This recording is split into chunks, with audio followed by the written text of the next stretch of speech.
Mr. Althmani to give his speech, inshallah. The floor is yours.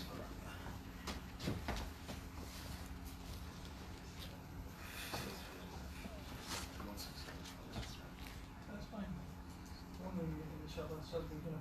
That's fine. That's fine. Bismillah ar-Rahman ar-Rahim. Nahmaduhu wa salli ala Rasulihi al-Kareem. Amma ba'd. It's a matter of great pleasure to be here at this amazing institute and good to know the contributions being made by this institute towards the cause of Islamic banking and finance. I've been informed that we have already surpassed the time for this session, so now I need to conclude. It's just like asking somebody to tell how to take a space shuttle from the Earth to the Moon and explain that whole process in just few minutes. So what I can do is I can say, okay, you must have a space shuttle. You must, take off and land on the Moon. But that's how I'll try to explain the Islamic banking concept. That for that purpose, you need to have an Islamic bank. You need to have Sharia compliant products. You need to have a Sharia supervision, the controls, and obviously the clientele, and inshallah it will be a successful model with barakah. Inshallah we'll be explaining the basic concept of it in a while. As far as Islamic banks are concerned, unlike conventional, Islamic banks do real trading. They provide services, they sell goods and services, and in return they earn money as a price, as a compensation for their products and services.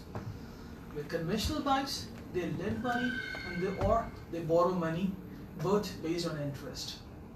Now, when we talk about Islamic banks model, we have two sides.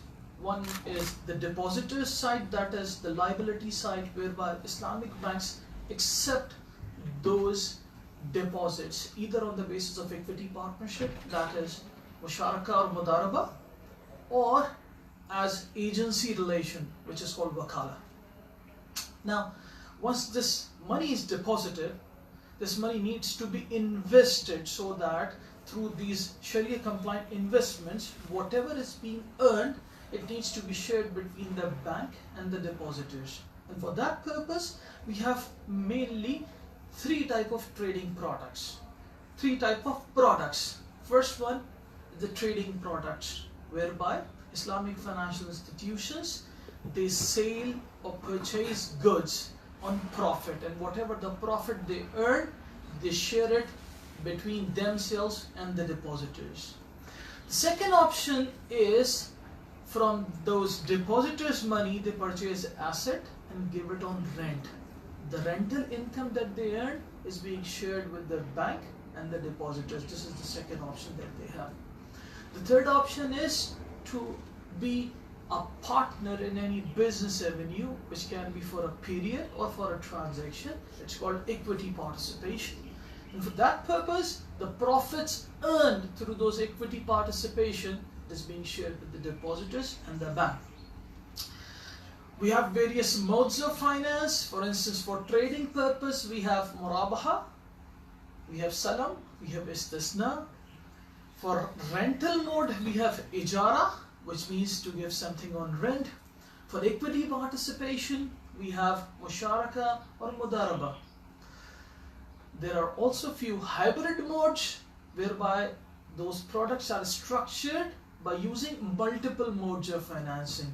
So these are also being used by Islamic banks for making Sharia compliant investments.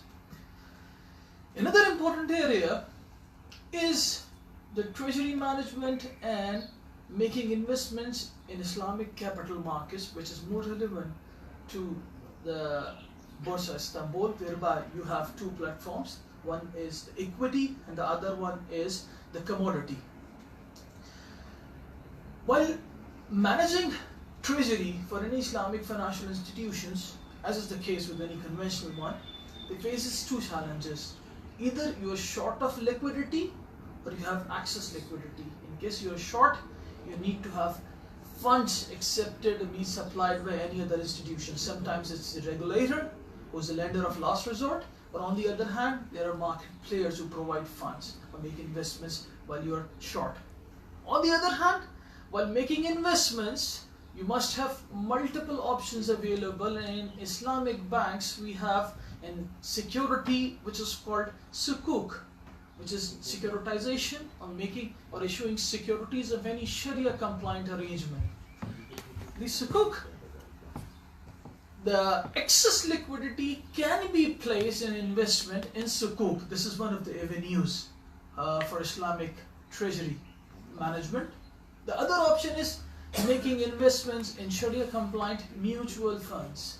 Mutual funds in an Islamic financial institution is structured on the basis of wakalatul istismar, that is investment agency. The third option is making investment in Sharia compliant equities. This is another important area. Now, there are a few misconceptions to it. For instance, people feel that for that purpose we need to completely transform our organization, whether it's a manufacturing concern, service industry or any other trading entity. We need to convert whole of our business into Sharia compliant, get a certification, and then we have to re-enlist ourselves in any stock exchange so as to be eligible for becoming part of any Sharia compliant index. Unfortunately or fortunately, that's not the case. The case is there are certain screening criteria developed by scholars. We need to evaluate that existing company on those Sharia screening criteria, and if that institution is Sharia compliant based on those screening criteria, it can form part of the Islamic index, whereby Islamic institutions or Islamic treasuries making investments can invest in those equities.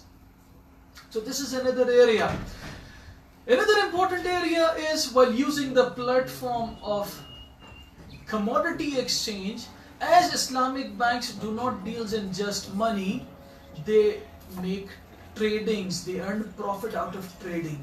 So if commodity exchange is there, they can provide a platform whereby a Sharia compliant or a halal product can be sold or purchased through that platform.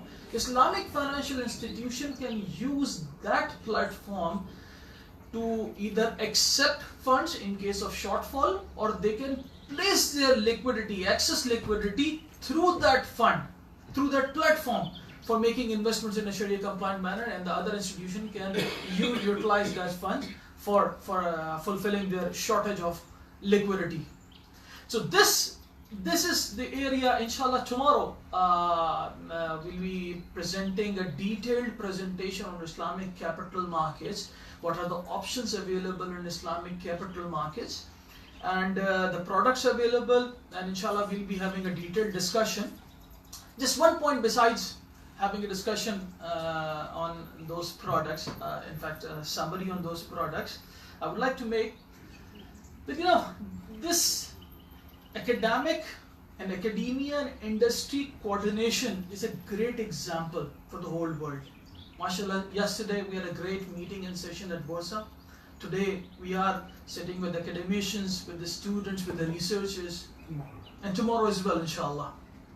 And the end product that is being produced are the scholars, are the researchers, are the graduates of these universities that will be utilized by the industry for growing your economy, for growing the sector. Now, from academicians' perspective, it is very important to produce their end product who can be a plug and play product, which means who are not just expert of in theory, but they also know the practical aspects and dimensions of these, the rules and the modes that they have studied as a theory. For that purpose, its collaboration is very important in order to if we want to provide a conducive environment. It is very important element and factor to have strong collaboration, not just at the national level but at the international level, whereby institutions are already engaged in practicing true Islamic banking, and with their support and collaboration we can offer courses here whereby students and researchers may know the real challenges of application of those theoretical models being produced by the researchers. So with this, I'll take your leave. Jazakumullah khairan for giving me this opportunity and looking forward to seeing you all tomorrow, inshallah. Jazakumullah khair. Assalamu alaikum.